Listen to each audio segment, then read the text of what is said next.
Mr. Chair, delegates, friends, though the State of Palestine acceded to the Genocide Convention along with other human rights covenants, we never envisaged the day we would be compelled to invoke it. We are living a nightmare, witnessing the unspeakable atrocities and crimes in Occupied Palestine, and especially in the besieged Gaza Strip, being perpetrated by Israel and its occupying forces and settler militias, using almost every form of weaponry known to humankind and even threatening the most lethal, nuclear annihilation. Israel is traumatizing and terrorizing the Palestinian people, wantonly killing, maiming, and destroying at a pace unprecedented since World War II. This inhumane and catastrophic situation has led many scholars, jurists, civil society, parliamentarians, governments, and global citizenry to conclude that Israel is committing war crimes against humanity and genocide against the Palestinian people.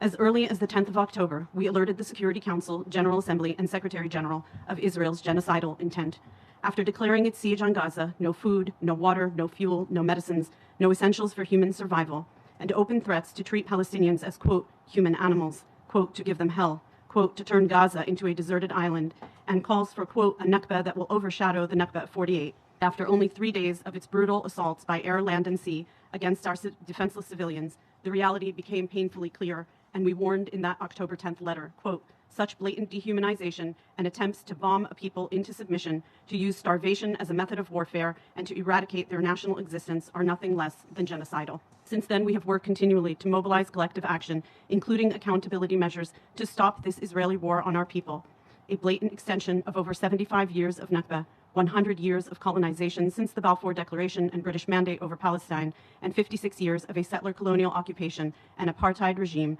bent on the oppression, dispossession, displacement, and ethnic cleansing of our people. And so it was painfully ironic that at the very same time that the UN gathered on the 8th of December to commemorate 75 years of the Genocide Convention, we are addressing this issue. And on that day, rather than being at the commemoration, we were instead at the Security Council pleading for a halt to the bloodshed and for the prevention of genocide against our people. We have appealed to all countries and to the UN system in its entirety, the Security Council, the General Assembly, the Human Rights Council, and its judicial organs, the ICC and ICJ, and to all humanitarian agencies, UNRWA at the forefront, to address all dimensions of this crisis. The most urgent action we seek now is a ceasefire, minimum immediate step necessary to halt Israel's massacres of Palestinian children, women, and men in Gaza, and its violence in the rest of the occupied Palestinian territory, including East Jerusalem, and to halt its attempts to forcibly transfer our people from their land.